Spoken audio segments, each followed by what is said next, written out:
आप सभी पत्रकार साथियों को मेरा नमस्कार। आज 24 अक्टूबर रोड कांग्रेस मुख्यालय में हम एक गंभीर मुद्दे को लेकर आपके सामने आए हैं। मुद्दा है उत्तराखंड की बेटी अंकिता भंडारी को मिलने वाली न्याय की लड़ाई को लेकर। 19 वर्ष की मात्र हमारी बेटी अंकिता भंडारी पौड़ी गढ़वाल के यमकेश्वर स्थित भाजपा नेता के वनंतरा रिजॉर्ट में नौकरी करती है। ये नौकरी सिर्फ 28 अगस्त 2022 को लगी। महीना भर भी नहीं हुआ इस बेटी को भाजपा के नेता जिनका नाम विनोद आर्या है उनके रिजॉर्ट में 28 अगस्त के बाद सीधा 18 सितंबर महीने के भीतर अंकिता भंडारी पर कथित रूप से वीआईपी मेहमानों को अनैतिक सेवाएं देने का दबाव डाला जाता है, जो सबके सामने आ चुकी है सच्चाई। उसी दिन 18 तारीख को अंकिता इस वीआईपी को सर्विस देने से, आप समझ रहे हैं मैं शब्द का इस्तेमाल जो कर रही हूं उसका क्या मतलब है, उसे देने से साफ इनकार करती है बहुत बहादुरी के साथ कि वो कोई समझौता नहीं करेगी। उसकी हत्या कर दी जाती है। ये 18 तारीख को उसकी हत्या होती है और उसका शव चीला नहर में फेंक दिया जाता है। 19 से 22 सितंबर आप आ जाइए, 18 को हत्या होती है। 18, 19, 20, 21, 22 5 दिन तक एफआईआर नहीं होती। ध्यान रखिएगा, एफआईआर नहीं हो रही। मां बाप अपनी बेटी को खोज रहे हैं, कहते हैं लापता का मामला दर्ज कर लेते हैं। लापता होने का मामला, गुमशुदगी की रिपोर्ट और कोई गंभीरता नहीं कि बेटी 5 दिन से लापता है और रिजॉर्ट में थी। रिजॉर्ट के लोगों से पूछिए, कुछ नहीं, चली गई, लापता है, कोई पूछताछ नहीं, कोई कुछ नहीं। परिवार लगातार इसका दबाव बनाता है। तो 23 तारीख को अब सुनिए जरा, अब क्या हुआ? 19 से 22 तक लापता, कोई कार्रवाई नहीं, कोई खोजबीन नहीं, बस एक मामूली रिपोर्ट। 23 सितंबर को क्या होता है? स्थानीय भाजपा विधायक रेणु बिष्ट जो सबके सामने आकर कहती हैं कि पुष्कर धामी जी उत्तराखंड के मुख्यमंत्री के आदेश पर उत्तर प्रदेश के मुख्यमंत्री योगी आदित्यनाथ जी के से सबक लेते हुए उसने इस रिजॉर्ट पर बुलडोजर चला दिया है और 23 सितंबर को बुलडोजर भी चल गया। बुलडोजर चलाने का एक ही मकसद था, अंकिता भंडारी वहां रहती थी, सब चीजों के सबूत उस रिजॉर्ट और अंकिता जहां रहती थी मौजूद थे और इन्हें पता था मामला गंभीर होने वाला है और इन्होंने उस पर बुलडोजर चलाकर, उस विधायक ने पुष्कर धामी जी के आदेश पर बुलडोजर चलाकर उन सभी सबूतों को नष्ट करने का काम किया है। अब आ जाइए 24 सितंबर, बुलडोजर 23 को चल गया है, एफआईआर मामूली दर्ज की जाती है गुमशुदगी की, लेकिन 24 सितंबर को अंकिता का अब शव मिलता है, चीला नहर ऋषिकेश से बरामद किया जाता है और जैसे ये शव बरामद होता है हाहाकार मच जाता है। अंकिता भंडारी के माता पिता उसका अंतिम संस्कार करने से इनकार कर देते हैं और जब सर से पानी गुजरा तो मजबूर होकर भाजपा नेता के बेटे विनोद आर्या के बेटे पुलकित आर्या की गिरफ्तारी होती है, सौरभ भास्कर की गिरफ्तारी होती है एंड अंकित गुप्ता की गिरफ्तारी होती है। इस गिरफ्तारी के बाद, ये गिरफ्तारी कब होती है? 24 को। बुलडोजर कब चल गया? 23 को। शव कब मिला? 24 को। अब उसके बाद देखिए 24 के बाद 25 से 30 तक लोग सड़कों पर आए क्योंकि शव मिल चुका है। मामूली एफआईआर में देरी, लापता का मामला और बुलडोजर चला के सारे सबूतों को नष्ट करने के बाद जब जन आक्रोश सड़कों पर पूरा आंदोलन होता है तब सरकार को झुकना पड़ता है और तब मामला, मामूली एफआईआर नहीं, पुलिस का इसमें एक्सपर्टी नहीं थी कि वो इतने गंभीर मामले की जांच कर पाए, तो मुख्यमंत्री पर दबाव बनता है और मुख्यमंत्री उस दबाव में आने के बाद फास्ट ट्रैक कोर्ट का भरोसा देते हैं। क्या है? फास्ट ट्रैक कोर्ट, एसआईटी का गठन दबाव में। लेकिन हुआ क्या? 3 साल में वो वीआईपी कौन था नहीं सामने आता नाम। एसआईटी के मामले में जिनको गिरफ्तार किया गया उनका वीडियो मैं अभी आपके पास दिखा देती हूं। अक्टूबर 22 आ गया है, अभी अक्टूबर में एसआईटी को जांच सौंपी जाती है, तीनों आरोपी को गिरफ्तार कर लिया गया। वीआईपी एंगल को लेकर भी भारी विवाद हुआ, लेकिन चुप्पी अब तक बनी हुई है कि वीआईपी कौन वीआईपी था जिसपे बेटी को खास सर्विस देने का दबाव बनाया कर उसके इनकार के बाद उसकी इस तरह से हत्या की जाती है। ये जो अब गिरफ्तार किए गए उनका वीडियो मैं आपके सामने, जिसपे कह रही थी एसआईटी की जांच के बाद 3 साल के बाद 3 आरोपियों को दोषी करार देकर उम्र कैद उन दोषियों को दिखाना चाहती हूँ। वो वीडियो आपके सामने है। ये है कोर्ट में सजा मिलने के बाद जब तीनों आरोपियों को जेल से ले जाया जा रहा था, तभी सौरभ भास्कर, जिसे अंकिता की हत्या में उम्र कैद की सजा मिली है, कैमरे के सामने मुस्कुराता और पोज देता दिखा। उसकी ये बेशर्मी देखकर लोग गुस्से और हैरानी में हैं। सोशल मीडिया पर अब ये वीडियो काफी तेजी से वायरल हो रहा है, जिसमें लोग पूछ रहे हैं क्या इंसान की जान लेने की सजा इतनी हल्की लगती है कि एक हत्यारा हंस सके। आप देख रहे हैं दोषी करार दिए गए हैं, सजा हुई है, लेकिन मुस्कुराहट, हाथ हिलाते हुए, ऐसे जैसे माफी चाहूंगे, ऐसे लग रहा है जैसे आजादी के आंदोलन में कोई शहीद होने जा रहा है या शहादत देने जा रहा है, बेशर्मी के साथ। और ये वही उत्तराखंड है जिसे देवभूमि और वीरों की भूमि कहा जाता है। और आज 3 साल के बाद पुष्कर धामी, आप सीबीआई जांच के लिए माने नहीं हैं, आपको घुटनों पर जन आंदोलन उत्तराखंड के लोग लाए हैं। कौन लोग आपको घुटनों पर लाए हैं? ये वो लोग हैं जो इस बेटी को, उत्तराखंड की बेटी को, और देश भर से आवाजें उठी। अब एक और वीडियो दिखाऊंगी जिसमें एक सेना का जवान सरहद पर है, बर्फीली चोटियों के बीच से उत्तराखंड का वो जवान अपील कर रहा है। भाजपा की ही एक महिला नेता थूक रही है भाजपा पर कि मैं थूकती हूं कि तुम इस तरीके से उस वीआईपी को बचाने का प्रयास अब तक कर रहे हो। हमारी महिला कांग्रेस ने 3 साल पहले जब यह मामला एसआईटी को सौंपने की मांग हुई थी, हमारी महिला कांग्रेस 3 साल पहले भी सड़कों पर थी, अपने सर के बाल महिला कांग्रेस ने मुंडवा दिए थे। एक महिला के लिए यह सब करना आसान नहीं होता। 3 साल तक हमारी महिला कांग्रेस अंकिता भंडारी के परिवार के निरंतर इसलिए सिर्फ संपर्क में रही कि इस न्याय की लड़ाई में एक भरोसा, एक विश्वास कि हम आपके साथ खड़े हैं। आपको कानूनी तौर पर मदद चाहिए, आपको इस मामले को लड़ने के लिए आर्थिक तौर से मदद चाहिए, आपको एक राजनीतिक, क्योंकि संसद में आवाज उठेगी, विधानसभाओं में उठेगी, हमारे विधायक, हमारे सांसद उठाएंगे, उस तौर पे भी हम इस परिवार के लगातार संपर्क में रहे कि आपको विश्वास दिलाते हैं अंकिता भंडारी के मामले में वो वीआईपी कौन था और उसे बचाने का प्रयास 3 साल से कौन कर रहा है, वो भी बराबर के दोषियों ने आगे लाकर, सामने लाकर सख्त से सख्त सजाएं देने की हम लड़ाई को लड़ते रहेंगे। मैं वीडियो आपको दिखाना चाहती हूँ। इतना कहने में थोड़ा सी भी संकोच नहीं होता कि अगर हम जीतने वाले होते तो ये लड़ाई यहाँ तक चलती। और जो ये वीआईपी हैं अजय कुमार और दुष्यंत कुमार, इनकी भी कॉल डिटेल निकाली जाए और इनकी लोकेशन निकाली जाए।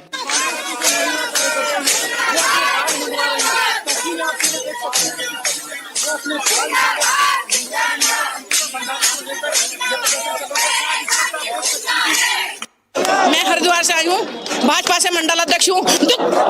ऐसी भाजपा को, ऐसी गंदी भाजपा को।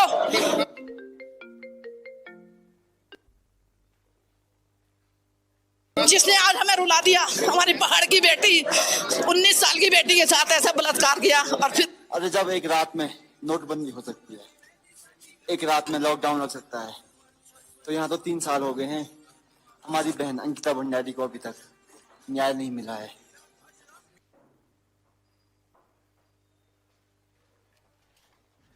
आप देख रहे हैं एक सेना का जवान कह रहा है कि एक दिन में नोटबंदी का ऐलान हो सकता है, तालेबंदी का ऐलान हो सकता है, लेकिन 3 साल बाद भी बेटी को न्याय नहीं। तो ये सवाल जब कहते कि एक दिन में नोटबंदी हो सकती है, तालेबंदी, तो ये सवाल किसी और से नहीं, एक सरहद पे खड़ा जवान सीधा प्रधानमंत्री नरेंद्र मोदी जी आपसे कर रहा है कि अगर आप ये कर सकते हैं तो बेटी को 3 साल में न्याय क्यों नहीं दिला सकते।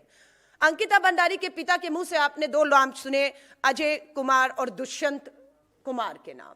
वो बार बार इन नामों को ले रहे हैं। कहां है ये 2 नाम? क्या एसआईटी ने इनसे पूछताछ की? कभी इनको बुलाया गया? इनकी भूमिका क्या रही? और आज तक भाजपा इन्हें क्यों बचाने के, या मुख्यमंत्री धामी आप प्रयास कर रहे हैं, ये जवाब आपको देना होगा। ये लड़ाई खत्म यहां नहीं होगी। ये लड़ाई यहां से एक नया मोड़ लेने जा रही है, क्योंकि हमारा आज भी मानना है कि राजनीतिक प्रभाव के कारण, राजनीतिक दबाव के कारण एफआईआर दर्ज नहीं की गई 5 दिन तक, और एक राजनीतिक परिवार से जुड़े हुआ यह मामला था, इसलिए उन्हें बचाने की कोशिश की जाती रही। 23 सितंबर को जो बुलडोजर चलाया गया, बिना न्यायिक आदेश के बुलडोजर क्यों चला? कोई न्यायिक आदेश नहीं था, कोई पुलिस, किसी कोर्ट का आदेश नहीं था, तो विधायक ने बिना न्यायिक आदेश के बुलडोजर क्यों चलाया? सवालों के घेरे में विधायक भी है और बिल्कुल कटघरे में खड़ा होना होगा, क्योंकि उसने सबूत नष्ट करने का काम करके कार्रवाई के जो न्याय की प्रक्रिया में जो है बाधा डाली है। इसमें हम लोग बिल्कुल, आरोप है कि वीआईपी शामिल है, अनैतिक सेवाएं देने का दबाव था। एसआईटी सरकार द्वारा वीआईपी की पहचान सार्वजनिक क्यों नहीं की गई? एसआईटी बताए कि क्या उसकी पूरी जांच में, पूछताछ में किसी वीआईपी का नाम आया या नहीं आया? आया तो कौन था? नहीं आया तो भी बोलिए।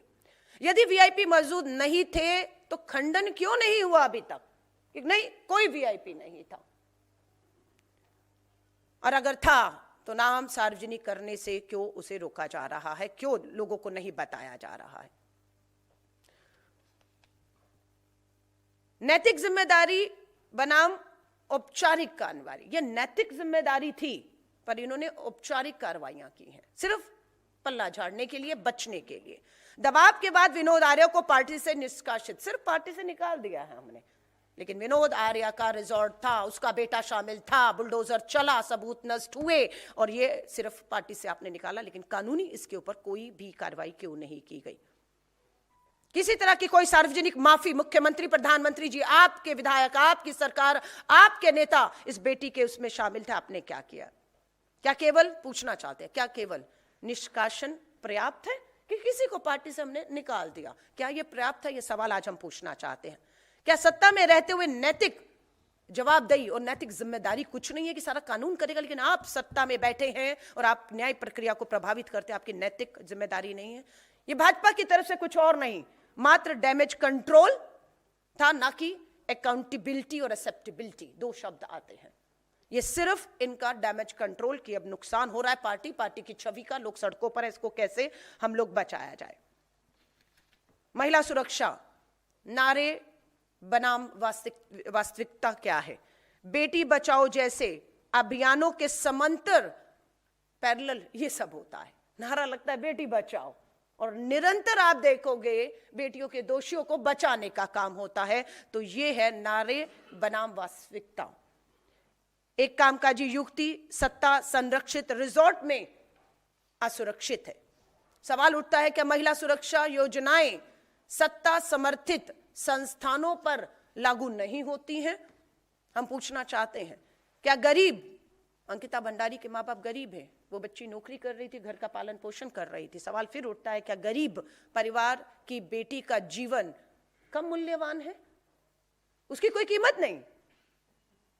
वो एक गरीब की बेटी थी, अपने परिवार के पालन के लिए नौकरी कर रही थी, और उसके साथ ये सब महीने भर के नौकरी के समय ये हो जाता है। न्याय मिला, कहने को कहते हैं न्याय मिला, 3 लोग उम्र कैद हुई, लेकिन उन उम्र कैद वालों की शक्लें, चेहरे मालूम है, आ जाएंगे बाहर। उन्नाव केस में कुलदीप सिंह सेंगर, उम्र कैद की सजा, झटके में सजा माफ, जेल से रिहा, लड़ना पड़ा फिर सुप्रीम कोर्ट को जाकर बेटी को, और सुप्रीम कोर्ट से उसे न्याय मिला कि कुलदीप सिंह सेंगर रिहा नहीं होगा। क्या गारंटी है ये रिहा नहीं होंगे, जिंदगी भर इनकी जेल में सड़ने को देंगे? नहीं, सुविधाएं देंगे, सड़ेंगे नहीं, ये सुविधाएं मिलेंगी, इसको पता है। इसीलिए ये जो तीनों दोषी अपराधी जेल भेजे जा रहे थे, उनके चेहरों पर मुस्कुराहट थी। न्याय मिला पर पूरा नहीं मिला। तीनों आरोपियों को सजा, लेकिन वीआईपी एंगल अभी अधूरा है। वो वीआईपी बाहर रहकर इन तीनों को बचाने का काम करेगा, खुद तो बचेगा, इनको भी बचाएगा, इसीलिए वो इतने आत्मविश्वास के साथ अंदर गए हैं। सबूत नष्ट करने वालों पर कार्रवाई होगी या नहीं होगी? जिन्होंने पूरी तरह से सबूत नष्ट किए वो आजाद फ्री कैसे घूम रहे हैं? क्यों उन्हें कटघरे में ना खड़ा किया जाए? राजनीतिक संरक्षकों पर कौन बचा रहा है इस सब व्यवस्था में? इन सबको वो भी बराबर का दोषी है, वो भी सामने आना उनका जरूरी है। अंकिता भंडारी का मामला एक हत्या नहीं है। अंकिता भंडारी का मामला मात्र एक हत्या नहीं है, बल्कि सत्ता, संरक्षण और चुप्पी की राजनीति का एक, मैं कहूं, घिनौना चेहरा है। न्याय बेटियों को मिल रहा है, लेकिन सरकारों से नहीं, न्याय जन दबाव से मिल रहा है। जब तक आप सड़कों पर नहीं आएंगे, आप आवाज नहीं उठाएंगे, दबाव नहीं बनाएंगे, यहां न्याय मिलना मुश्किल है। सत्ता स्वयं जवाबदेही नहीं बन रही है कि सत्ता आगे आकर कार्रवाइयां करे, ऐसा नहीं हो रहा है। राजनीतिक परिवार कानून से ऊपर दिख रहे हैं। महिला सुरक्षा बिना सत्ता निष्पक्षता के संभव नहीं है। सत्ता का पूरा इसमें जब तक हस्तक्षेप रहेगा, महिलाओं को न्याय नहीं मिलेगा। न्याय तभी पूरा होता है जब अपराध, संरक्षण, चुप्पी तीनों पर कार्रवाई हो। और यहां पर अपराधी बचा हुआ है, वीआईपी, संरक्षण देने वाले बचे हुए हैं, और मुख्यमंत्री धामी जो चुप्पी बनाए हुए हैं वो भी बचे हुए हैं। हमारी मांगे हैं वीआईपी एंगल की पूर्ण और स्वतंत्र जांच हो। सबूत नष्ट करने के आदेश देने वालों पर भी कार्रवाई हो। सबूत नष्ट करने वाली विधायक पर भी कार्रवाई हो। महिला कार्यस्थल सुरक्षा कानूनों का सख्ती से अनुपालन हो, जो यहां पर भी नहीं हो रहा था। राजनीतिक संरक्षण देने वालों की जवाबदेही भी तय हो, चाहे वो एक राज्य से दिल्ली की सत्ता में बैठे, इनकी जवाबदेही तय होनी चाहिए। भविष्य में ऐसे मामलों के लिए स्वतंत्र जांच तंत्र अनिवार्य कर दीजिए, जो हमने भी मांग की कि एक सिटिंग जज के अधीन सीबीआई की ये जांच की जाए। पर 3 साल लगे, आंदोलन करना पड़ा, बहुत लोगों को अपनी जो है अपना त्याग देना पड़ा हर चीज का, तब जाकर ये जांच होती है। लेकिन 3 साल मुझे लगता है अपराधियों को बचाने के में डर है कि ये सत्ता, ये सरकार कामयाब हो गई, क्योंकि 3 साल सब नष्ट कर दिया है, सब कुछ खत्म कर दिया है। अब मैं आपसे फिर कहती हूं, 3 साल मामला एसआईटी में चलता है, अब सीबीआई की जांच पुष्कर धामी जी कितने साल चलेगी, ये पूछना चाहते हैं। सीबीआई की जांच क्या फास्ट ट्रैक में करके 6 महीने के भीतर 2026 में ही वो वीआईपी कौन था, बुलडोजर चलाने वाले कौन थे, सबूत नष्ट करने वाले कौन थे, क्या सीबीआई निष्पक्षता के साथ बिना दबाव के 6 महीने के भीतर इसे अंजाम तक पहुंचा सकती है? अगर पहुंचा सकती है तब हम कहेंगे ये न्याय हुआ है। और अगर इस मामले को 2, 3, 4, 5, 6 साल तक और चलाकर हर चीज को नष्ट कर दिया जाएगा, तो ये मुझे लगता है ये न्याय नहीं, ये घोर अन्याय होगा, और इस लड़ाई को हम छोड़ने वाले नहीं हैं। लास्ट में यही कहूंगी, अंकिता भंडारी का मामला यह याद दिलाता है कि यदि सत्ता जवाबदेही नहीं रहेगी तो न्याय केवल संघर्ष से ही मिलेगा। यह श्वेत पत्र न्याय की पूर्णता, महिला सुरक्षा और लोकतांत्रिक जवाबदेही की मांग करता है। न्याय केवल अदालत से नहीं, सत्ता की जवाबदेही से पूरा होता है। यह आज हम जारी करते हैं, और मैं बिल्कुल इस पूरे मामले पर सीबीआई की जांच कब, कहां, कितनी आगे बढ़ती है, हमारी पल पल नजर इस पे रहेगी। और लगेगा कि अभी भी सीबीआई की जांच शुरू हुए समय हो गया है, लेकिन उस वीआईपी को बुलाया नहीं, पूछताछ नहीं, और 6 महीने तक भी हमें लगेगा, 8 महीने तक, तो फिर आप कुछ उम्मीद मत करिएगा। और हम भाजपा से कहते हैं, नैतिकता दिखाइए। जिन नेताओं के नाम अंकिता भंडारी के पिता ले रहे हैं, जिसे वीआईपी माना जा रहा है, उसे आपको उत्तराखंड की धरती से दूर रखना होगा। लेकिन आज भी वो उत्तराखंड का प्रभारी है, आज भी वो सक्रिय रूप से वहां पर उसका आवाजाही है, वो हर चीजों को प्रभावित करने की क्षमता रखता है। भाजपा से मांग करते हैं, अगर थोड़ी सी भी अब शर्म और नैतिकता बची है तो इन सभी अपराधियों को उत्तराखंड की धरती और इस पूरी न्याय प्रक्रिया जांच से जो है दूर रखा जाए, ताकि निष्पक्षता के साथ जल्द से जल्द कार्रवाई करके अंकिता भंडारी के माता और पिता को, जो इसमें आवाज उठा रहे थे, उन्हें हम न्याय दिला सकें। मैं अब आमंत्रित करती हूं वैभव वालिया जी को, आगे की बात को वो आपके सामने रखेंगे। धन्यवाद। उसके बाद हम आपके सवाल जवाब लेंगे। धन्यवाद अलका जी। बहुत विस्तार से अलका जी ने आपके सामने अंकिता भंडारी केस, जो पूरे देश में आज एक लड़ाई बन चुका है, उसके ऊपर अपनी बात रखी है। मैं अब आपका ध्यान, पूरे देश का ध्यान आपके माध्यम से उत्तराखंड के पिछले दिनों घटित हो रही घटनाओं के ऊपर लाना चाहता हूं। 21 सितंबर 2025 को उत्तराखंड सरकार यूके SSSC ग्रेजुएट लेवल की 417 पोस्टों के लिए जब पहले सारे पेपर लीक हुए और सरकार ने दावे किए कि अब हम जो है नकल कानून बना चुके हैं, हम सख्ती ला चुके हैं और अब हम एक सफल एग्ज़ाम कराएंगे, तो एक परीक्षा कराती है, वो पेपर भी लीक हो जाता है। प्रदेश के सारे युवा सड़कों पे उतरकर आंदोलन करते हैं। अनंतः 29 सितंबर को मुख्यमंत्री को परीक्षा कैंसिल करनी पड़ती है और जांच को सीबीआई को सौंपना पड़ता है। अक्टूबर के अंत में सीबीआई केस को लेती है। वर्तमान में केस सीबीआई कोर्ट में जारी है।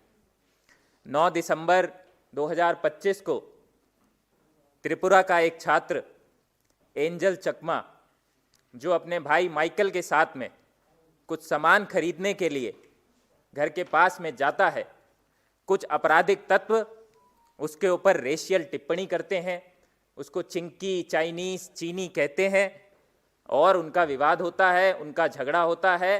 माइकल के सर पे धारदार एक हथियार से वार किया जाता है।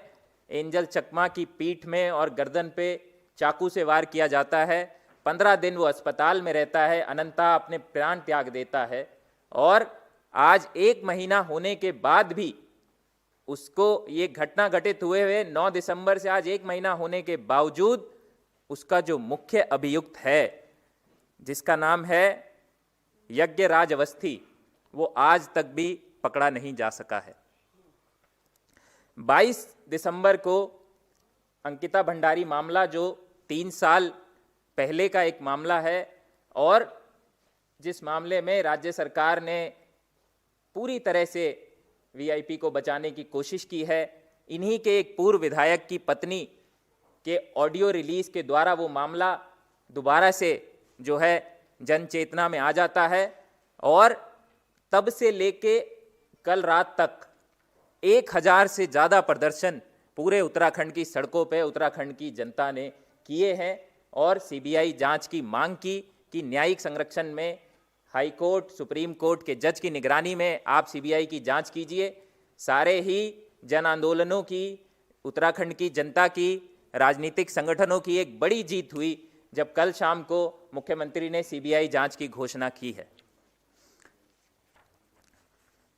24 दिसंबर को एक गैंगस्टर विनय त्यागी को उत्तराखंड की पुलिस रुड़की जेल से लक्सर कोर्ट ले जाती है, जिसका दूरी मात्र 25 किलोमीटर है और उसके रास्ते में 2 बाइक सवार गोलियां चलाते हैं। गैंगस्टर विनय त्यागी के ऊपर गोली लगती है। 2 दिन वो एम्स ऋषिकेश में भर्ती रहता है। उसके बाद उसकी मृत्यु हो जाती है। उसकी बहन बाहर आके कहती है कि मेरे भाई को 750 करोड़ की लूट की जानकारी थी जो वो ईडी को देना चाहता था, इसलिए मेरे भाई को मार दिया गया। उसकी बेटी आके कहती है कि मेरे पिता को बचाया जा सकता था लेकिन लापरवाही करी और मेरे पिता को मारा गया। 5 जनवरी को इसी साल नए साल पे पूरे प्रदेश में अंकिता भंडारी के लिए आंदोलन हो रहे हैं। पूरा प्रदेश में हाहाकार मचा हुआ है। भारतीय जनता पार्टी का हल्द्वानी का पार्षद, उनका मंडल का उपाध्यक्ष अमित बिष्ट चिंटू अपने घर पे एक 22 साल के बच्चे नितिन लोहानी को बुलाता है और गोली मार देता है। उसकी मृत्यु हो जाती है। अगर आप ये टाइमलाइन को देखेंगे, पिछले 4 महीने के अंदर 2 मामलों में सीबीआई जांच के आदेश हुए हैं। पिछले 1 माह के अंदर 3 मृत्यु हुई है। देवभूमि कहा जाने वाला हमारा प्रदेश आज पूरे देश में बदनाम हो रहा है और मुख्यमंत्री पुष्कर सिंह धामी पूरी तौर पे उत्तराखंड की जनता का विश्वास खो चुके हैं। आज उनका अपने पद पे बने रहने का कोई अधिकार नहीं है, कोई नैतिकता नहीं बचती है। हम कांग्रेस पार्टी की तरफ से पुष्कर सिंह धामी के इस्तीफे की मांग करते हैं। एक दिन भी पुष्कर धामी का अपने पद पे बना रहना उत्तराखंड की जनता के, उत्तराखंड के हित में नहीं है। कानून व्यवस्था पूरी तरह से चरमरा चुकी है। आप ये जो मैंने आपको घटनाएं बताई हैं, इससे अंदाजा लगा सकते हैं कि किसी तरह से कानून का भय राज्य के क्रिमिनल्स के मन में नहीं है और मुख्यमंत्री पूरी तरह से फेल हैं। हम पूरी इस आंदोलन को, अंकिता भंडारी के न्याय की मांग को भी जहां जारी रखेंगे, वहीं एंजल चकमा के हत्यारे को जब तक पकड़ा नहीं जाता है उसके न्याय को जारी रखेंगे। और इन तमाम ही मामलों में उत्तराखंड में कांग्रेस के लोग और उत्तराखंड की जनता इन आंदोलनों को आगे बढ़ाएगी, परंतु पुष्कर सिंह धामी अब अपने पद पे बने रहने के बिल्कुल भी लायक नहीं है। बहुत बहुत धन्यवाद। अगर आपका कोई सवाल हो तो हम ले सकते हैं। आप अंकिता भंडारी को न्याय देने की बात कर रहे हैं, वीआईपी भी आप जिक्र कर रहे हैं, कांग्रेस वीआईपी का नाम लेने से क्यों डर रही है? उस वीआईपी के बारे में आप लोगों को पता है, आप सारा इंडिकेट भी कर रहे हैं, लेकिन खुलकर नाम क्यों नहीं ले रहे? उसका कारण क्या है, किस वजह का डर है? देखिए, कांग्रेस को किसी चीज का डर नहीं, और हमारे नेता का तो राहुल गांधी जी का एक ही नारा है, डरो मत। कांग्रेस बिल्कुल नहीं डरती है। कुलदीप सिंह सेंगर हो, ब्रजभूषण शरण हो, आपका जितने भी, प्रज्वल रेवन्ना हो, दोषी करार दिए जाने से पहले आरोपी थे और हमने इनके नाम खुल कर लिए। आज भी हम लोग जो नाम अंकिता भंडारी के पिता ले रहे हैं, मैंने दोहराए हैं, अजय कुमार का नाम है, दुष्यंत कुमार का नाम है, रेणु बिष्ट का नाम है, सबके नाम तो मैंने इस प्रेस कॉन्फ्रेंस में लिए और हम खुल कर ले रहे हैं, उनके परिवार भी ले रहे हैं। लेकिन कानूनी कार्रवाई करके ये साबित किया जाए कि यही वो वीआईपी थे, इससे सरकार और कानून प्रक्रिया कहां कमजोर पड़ रही है। हम कहते हैं कानूनी तौर से फास्ट ट्रैक में, अब सीबीआई को, एसआईटी ने तो नहीं बताया कि ये वो वीआईपी हैं। अगर ये नहीं है तो कौन से वीआईपी थे? अगर कोई भी नहीं था तो क्यों आधिकारिक रूप से मुख्यमंत्री धामी आगे आकर नहीं कहते कि कोई वीआईपी नहीं था, या फिर बोले हाँ वीआईपी थे, इन पे शक था, इनसे जांच हो गई, उन्हें क्लीन चिट दे दी गई। बताए तो सही। हम तो आज भी कह रहे हैं यही कुछ वीआईपी लोग हैं, जो विधायक हैं, जो सांसद हैं, जो ऑल इंडिया भाजपा के प्रभारी हैं वहां के, जिनका आना जाना है, जिनकी बेशर्मी से जन्मदिन पर अभी एक तरफ लोग सड़क पर आंदोलित थे और वहीं दुष्यंत कुमार के जन्मदिन की बधाइयां उनके घर पर जाकर दी जा रही थी और वहां पर अंकिता भंडारी के पिता और लोग सड़कों पर थे।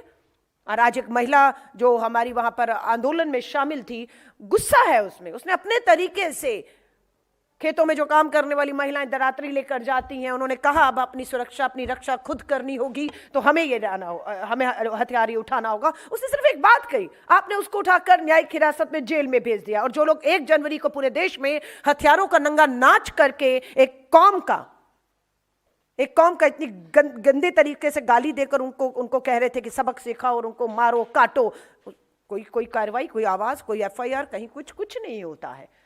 हम लोग बिल्कुल नहीं डर रहे हैं, हम खुलकर बैठे हैं, हम बता रहे हैं, नाम अपनी प्रेस कॉन्फ्रेंस में भी आधिकारिक रूप से लिए गए हैं। पर बात है कि सीबीआई की तरफ नजर रहेगी कि वो बताता है कि वो वीआईपी कौन था जिसको खास सेवाएं देने का दबाव अंकिता भंडारी बेटी पर था और उसने इनकार किया, बहादुर बेटी ने, और उसको जो है अपनी जान गंवानी पड़ी। उत्तराखंड सरकार ने सीबीआई जांच की सिफारिश की है, लेकिन आप लोगों की मांग थी कि सुप्रीम कोर्ट के सिटिंग जज या हाई कोर्ट के सिटिंग जज की अगुवाई में वो जांच हो। क्या आप जांच से संतुष्ट हैं? अभी भी आपकी मांग यही रहेगी? नहीं, मैं फिर कह रही हूं, हम इस मांग को अभी भी मांग रहे हैं, खाली सीबीआई नहीं, हमारी बिल्कुल मांग है जिस पे हम आज भी खड़े हैं कि सिटिंग जज के अधीन ये पूरी जांच होनी चाहिए और जल्द होनी चाहिए। 2-3 साल नहीं, 6-8 महीने 2026 में ही उम्मीद करते हैं कि वो वीआईपी सामने आएगा और जिन्होंने भी सबूत नष्ट किए या करवाए उसमें उन पे सख्त कानूनी कार्रवाइयां हों।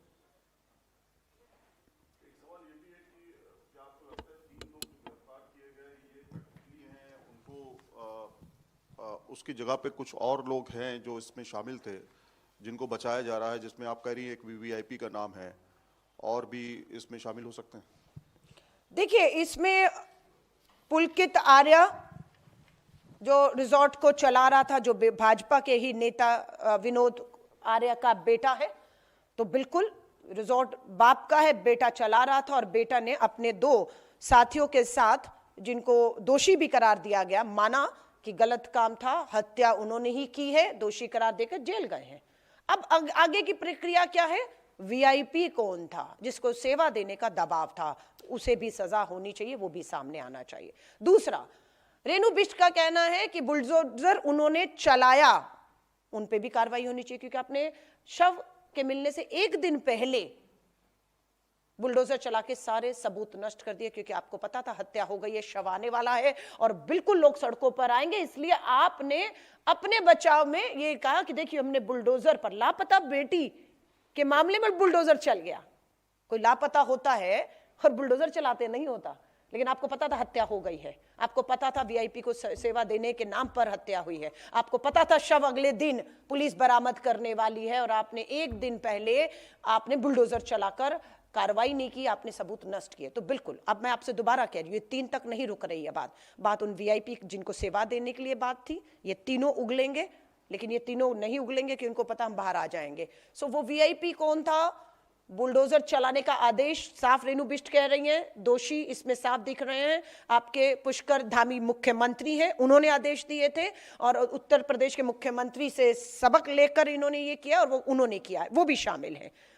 तीसरा ये आता है कि संरक्षण कौन दे रहा है, कौन दिल्ली में बैठा बड़ा नेता है जो उत्तर प्रदेश की, क्योंकि वीडियो में कहा जा रहा है कि अगर पूरी तरह चीजें सामने आई तो उत्तराखंड की सरकार ही चली जाएगी और पता नहीं कितने नेता जो है वो दांव पर लग जाएंगे। इसलिए उत्तराखंड की सरकार और उन वीआईपी नेताओं को बचाने के लिए एक संरक्षण का भी खेल कोई समूह है भाजपा के शीर्ष नेतृत्व में बैठा जो कर रहा है। ये संरक्षण भी जो दे रहा है उनके भी खुलासे होने चाहिए। जब तक ये प्रक्रिया पूरी नहीं हो जाती तब तक न्याय पूरा नहीं है, और ये न्याय का हक, पूरा न्याय का हक मिलने तक ये संघर्ष, ये लड़ाई हर तरीके से हम लड़ेंगे और परिवार के साथ खड़े रहेंगे।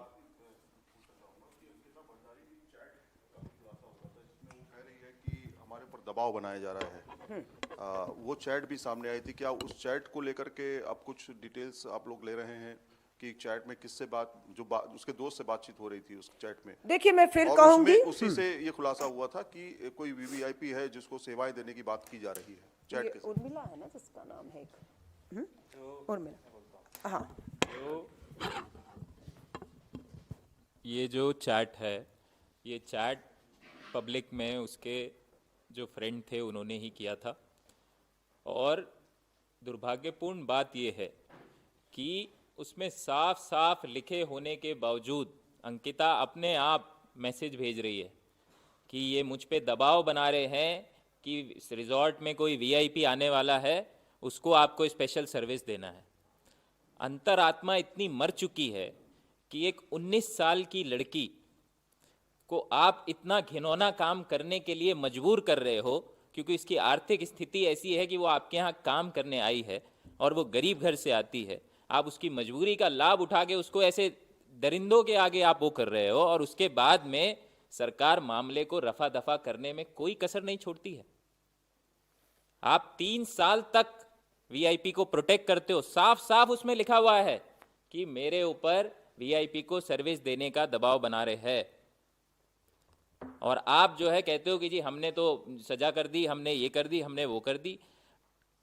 पूरी तरह से उत्तराखंड की जनता ने राज्य सरकार के 3 साल की सारी कार्रवाई को नकार दिया। सड़कों पे उतरी जनता, एक भी ऐसा गांव, ऐसा शहर नहीं है जहां अंकिता की न्याय की मांग को लेके प्रदर्शन नहीं हुए। मैं आपको बता रहा हूं, पिछले 15 दिनों में 1000 से ज्यादा प्रदर्शन हुए उत्तराखंड के अंदर। लाखों लोग सड़कों पे उतरे हैं। कल रात मुख्यमंत्री बाहर आते हैं, प्रेस कॉन्फ्रेंस में अपनी पीठ थपथपा रहे हैं कि मैंने, देखिए, अंकिता के न्याय के लिए सीबीआई की जांच की घोषणा कर दी। आपने घोषणा नहीं की है, उत्तराखंड की जनता ने आपसे घोषणा कराई है। 2 दिन पहले तक भारतीय जनता पार्टी के सारे नेता जो बयान दे रहे थे कि भाई जांच जरूरी नहीं है, इनके प्रदेश अध्यक्ष कह रहे हैं, इनके मंत्रीगण कह रहे हैं, इनके सांसद कह रहे हैं सीबीआई जांच की कोई आवश्यकता नहीं है। कल रात सीबीआई जांच की घोषणा हो गई तो आज सारे के सारे बोल रहे हैं देखिए हमने अंकिता के न्याय के लिए सीबीआई जांच कर दिया है। तो पूरी तरह से पिछले 3 साल से वीआईपी को बचाने की कोशिश रही है। कांग्रेस पार्टी की मांग थी, है और आगे भी रहेगी कि न्यायिक संरक्षण में जांच होनी चाहिए। हाई कोर्ट के या सुप्रीम कोर्ट के सिटिंग जज की निगरानी में जांच होनी चाहिए और जैसा अलका जी ने कहा फास्ट ट्रैक तरीके से होनी चाहिए। जब तक न्याय नहीं मिलेगा उत्तराखंड के लोग, कांग्रेस पार्टी इस आंदोलन को जारी रखेगी।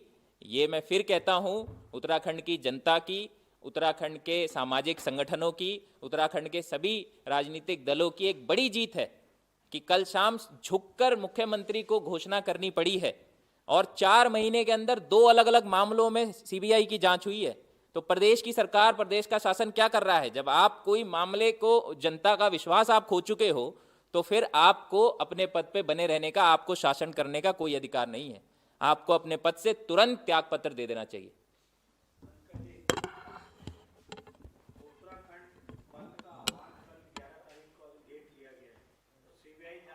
ऐलान मुख्यमंत्री कर चुके हैं, तो क्या उसके बाद भी कांग्रेस उत्तराखंड बंद के फेवर में, जैसे अभी आप कह रहे थे कि जीत है हम लोगों की ये, तो कल जो बंद उत्तराखंड के संगठनों ने किया, कांग्रेस क्या उसे समर्थन जारी रखेगी? देखिए, न्याय का पूरा हक मिल जाने तक लोकतांत्रिक तरीकों से लोग जो भी, उनका परिवार जो भी कदम उठाएगा, भारतीय राष्ट्रीय कांग्रेस उनके उस लोकतांत्रिक तरीकों से, उस लोकतांत्रिक प्रदर्शन हो कोई भी किसी भी तरीके से, उनके साथ खड़ी है। आपको लगता है कि सीबीआई मांग थी हमारी, मान ली गई, काम खत्म हो गया? जी नहीं, काम खत्म नहीं हुआ है। ये निरंतर दबाव बनाए रखे जाना इसलिए बेहद जरूरी है। अगर ये दबाव नहीं बनाया गया तो वो वीआईपी कभी आपके सामने नहीं आएगा, वो सबूत नष्ट करने और करवाने वाले कभी आपके सामने नहीं आएंगे, क्योंकि सरकारों को ये गलतफहमी हो चुकी है कि लोग मामले को उठाया था, अब घर चले गए, भूल गए और अब इसे खत्म कर दीजिए।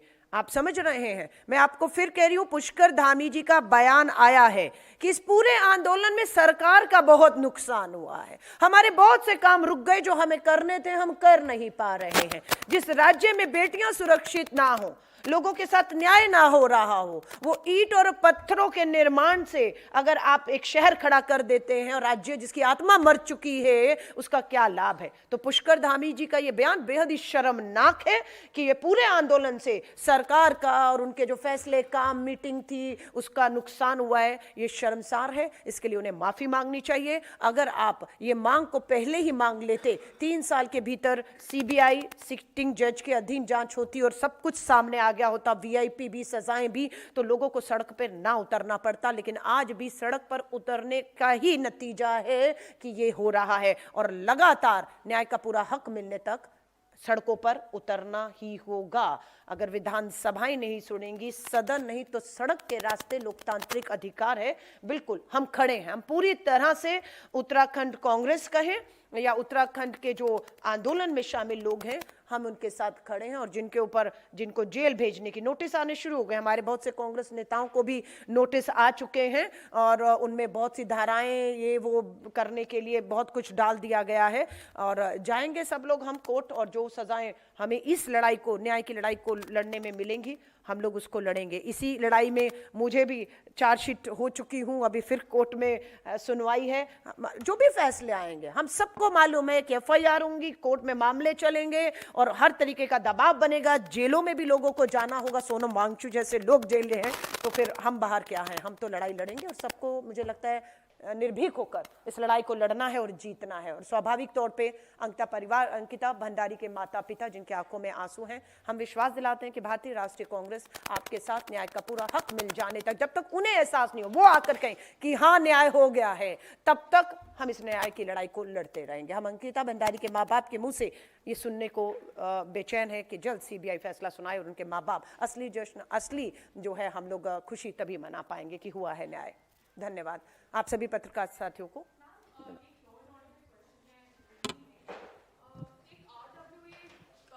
एक आरडब्ल्यूए की प्रेसिडेंट को शालीमार बाग में देखा गुप्ता चीफ मिनिस्टर की कॉन्स्टिट्यूएंसी है, वहाँ पे